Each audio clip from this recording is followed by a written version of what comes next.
तूप बनवायला घेतले, म्हटलं तुम्हाला दाखव. हे बघा, तर हे 10 दिवसाचं दही आहे. हे बघा. तर इथे आता थोडस मोठ्या भांड्यामध्ये मी हे दही काढून घेतले. हे बघा, आता इथे ना गरम पाणी आहे एका बाउलमध्ये. त्याच्यामध्ये फक्त मी असं हात बुडवलेला आहे गरम पाण्यामध्ये.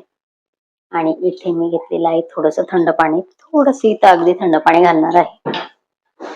आणि रवी फक्त याच्यामध्ये अशी गोल गोल फिरवणार आहे मी.